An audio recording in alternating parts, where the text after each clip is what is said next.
மாணவர்களுக்கு வணக்கம். நான் சாய் சுப்பிரமணியன், சாஸ்திரா பல்கலைக்கழகத்தில் துணை பேராசிரியரா வேலை செய்யறேன்.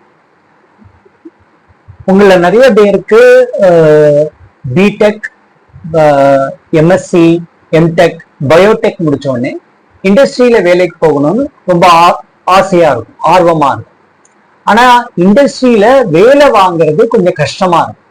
சாஃப்ட்வேர் இண்டஸ்ட்ரியை கம்பேர் பண்ணும்போது பயோடெக் இண்டஸ்ட்ரியில வேலை வாங்குறது கொஞ்சம் கஷ்டம். வேலைக்கான ஆப்பர்ச்சுனிட்டிஸும் வாய்ப்புகளும் கொஞ்சம் கம்மியாவே இருக்கும். ஆனா இது தெரியாம நிறைய ஸ்டூடெண்ட்ஸ் பேசிக்கலி வேலை கிடைக்கல, நான் பயோடெக் படிச்சேன், நிறைய பணம் கட்டி பிடெக் படிச்சேன், இல்ல எம்டெக் படிச்சேன், எம்டெக் பயோடெக்னாலஜி படிச்சேன், இல்லைன்னா எம்எஸ்சி பயோடெக்னாலஜி படிச்சேன், பட் ஆனா எனக்கு வேலை கிடைக்கல, அதனால இந்த ஃபீல்ட்ல வேலை வாய்ப்புகள் ரொம்ப கம்மி அப்படின்னு சொல்லுவாங்க. பட் ஆனா உண்மை என்ன அப்படின்னா, பயோடெக் ஒரு ஸ்கில்டு லேபர் ஃபோர்ஸ். ஸோ உங்களுக்கு பயோடெக் இண்டஸ்ட்ரியில வேலை வாங்கணும்னா உங்களோட தொழில் திறனை நீங்க மேம்படுத்திக்கணும், என்ஹான்ஸ் பண்ணணும்.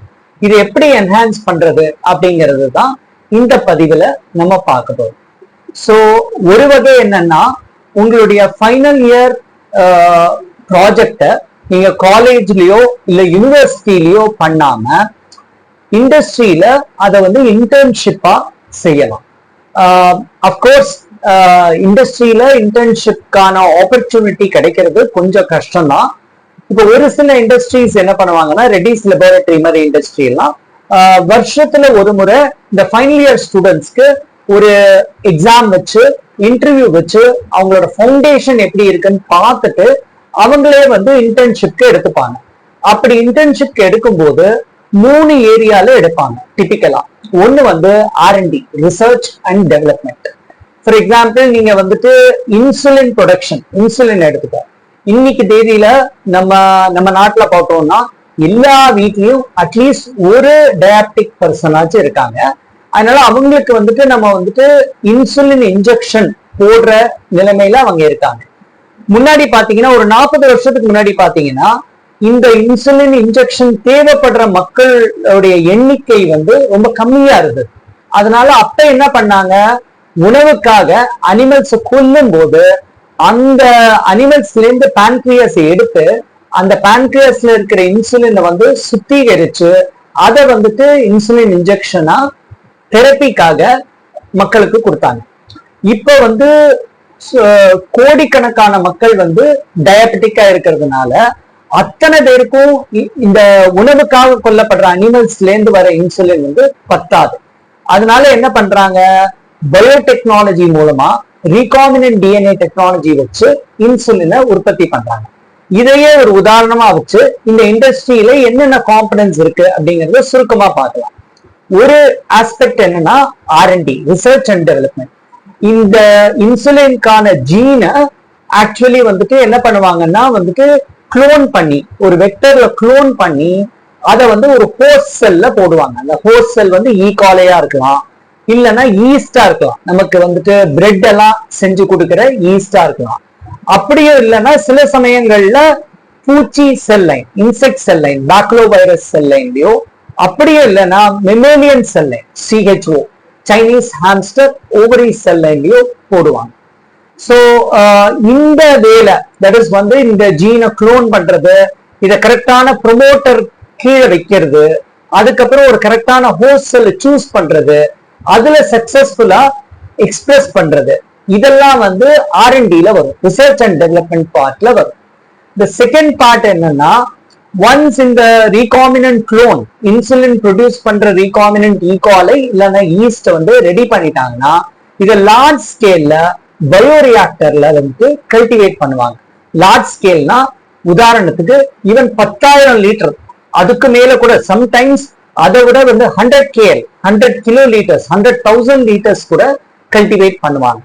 ஸோ அதுக்கான என்ன மீடியா, இதை கல்டிவேட் பண்றதுக்கு என்ன மீடியா வேணும், என்னென்ன கண்டிஷன்ஸ், என்ன pH, என்ன டெம்பரேச்சர், என்ன டிசால்வ்ட் ஆக்சிஜன் கான்சன்ட்ரேஷன், எப்ப இந்த இன்சுலின் ப்ரொடக்ஷனை இன்டியூஸ் பண்ணணும், இதெல்லாம் பண்றது ப்ரொடக்ஷன் ப்ராசஸ்.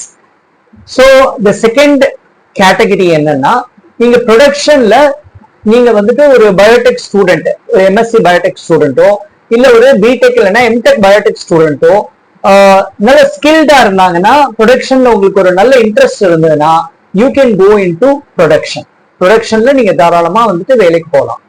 மூணாவது ஆஸ்பெக்ட் என்னன்னா, இந்த ப்ரொடியூஸ் பண்ற இன்சுலினை downstream processing, that is வந்துட்டு என்னன்னா செப்பரேஷன் டெக்னாலஜின்னு சொல்லுவாங்க.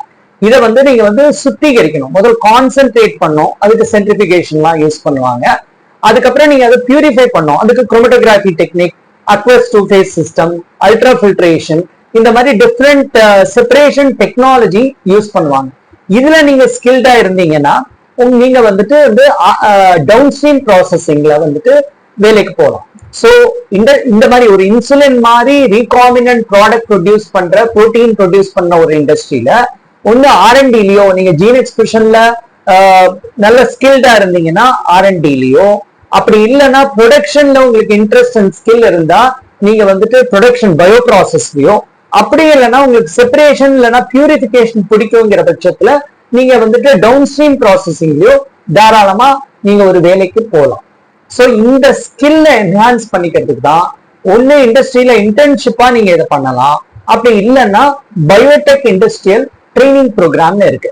இதை வந்து regional centre for biotechnology Faridabad வந்து எவ்ரி இயர் நடத்துறாங்க. வித் த ஹெல்ப் ஆஃப் டிபிடியோட உதவியோட எவ்ரி இயர் நடத்துறாங்க. ஸோ இந்த ட்ரைனிங்க்கு நீங்க குவாலிஃபை ஆகணும்னா நீங்க முதல் வந்து இதுக்கான விண்ணப்பம் அப்ளை பண்ணணும். ஒரு ஃபீஸ் கட்டி நீங்க அப்ளை பண்ணணும். அதுக்கப்புறம் ஒரு ஆன்லைன்ல ஒரு டெஸ்ட் வந்து எல்லா சிட்டிஸ்லயும் நடத்துவாங்க. அந்த டெஸ்ட்ல நீங்க குவாலிஃபை ஆகணும். அப்புறம் தேர்டா என்ன பண்ணுவாங்கன்னா ஒரு இன்டர்வியூ வைப்பாங்க. இந்த இன்டர்வியூவையும் நீங்க கிளியர் பண்ணிட்டீங்கன்னா அவங்க உங்களை இந்த ட்ரைனிங் ப்ரோக்ராம்க்கு எடுத்துப்பாங்க. இந்த ட்ரைனிங் ப்ரோக்ராம்க்கு எடுத்துட்டு ஒரு அப்ரோப்ரியேட் இண்டஸ்ட்ரி, எந்த இண்டஸ்ட்ரி வந்து ட்ரைனிங் கொடுக்கறதுக்கு விருப்பமா இருக்காங்களோ அந்த இண்டஸ்ட்ரி உங்களுக்கு வந்து 6 மாசம் ட்ரெயின் பண்ணுவாங்க. இந்த ட்ரைனிங் பீரியட் போது டிபிடி வந்து உங்களுக்கு வந்துட்டு ஒரு 10,000 rupees ஸ்காலர்ஷிப் இல்லைன்னா ஸ்டைஃபண்ட் உதவித்தொகையா கொடுப்பாங்க. அதே டைம்ல வந்துட்டு அந்த இண்டஸ்ட்ரி, எந்த இண்டஸ்ட்ரி உங்களை ரெக்ரூட் பண்ணிக்கிறாங்களோ அவங்க வந்து ஒரு 9,000 rupees வந்துட்டு உங்களுக்கு வந்து உதவித்தொகையா கொடுப்பாங்க. ஸோ ஆக மொத்தம் உங்களுக்கு எவ்ரி மந்த் வந்து 19,000 ரூபாய் உதவித்தொகையா கிடைக்கும். நீங்க ஒரு கேள்வி கேட்கலாம், இதனால அந்த இண்டஸ்ட்ரிக்கு என்ன பிரயோஜனம், what is the use or என்ன லாபம், அந்த இண்டஸ்ட்ரிக்கு என்ன லாபம், உங்களை ட்ரெயின் பண்றதுனால அந்த இண்டஸ்ட்ரிக்கு என்ன லாபம்? சுருக்கமா சொல்லணும்னா டிவிடி வந்து அந்த இண்டஸ்ட்ரிக்கு வந்துட்டு பெஞ்ச் ஃபீஸா 23,000 rupees கொடுக்குறாங்க. அதனால அந்த இண்டஸ்ட்ரி உங்களை ட்ரெயின் பண்றாங்க. நீங்க அந்த ட்ரைனிங் முடிச்ச உடனே அதே இண்டஸ்ட்ரியில வேலைக்கான ஆப்ஷன்ஸ் ஓப்பனிங்ஸ் இருந்ததுன்னா அவங்க உங்களை ஈஸியா எடுத்துப்பாங்க. அப்படி இல்லைன்னா நேஷனல் ஸ்கில் டெவலப்மெண்ட் போர்டு வந்து உங்களை அசஸ் பண்ணிட்டு உங்களுக்கு வந்து சர்டிபிகேட் கொடுப்பாங்க. ஸோ நீங்க வந்து சர்டிஃபைட் இண்டஸ்ட்ரியல் ட்ரெயின்ட் பர்சனல் ஆயிடுறீங்க.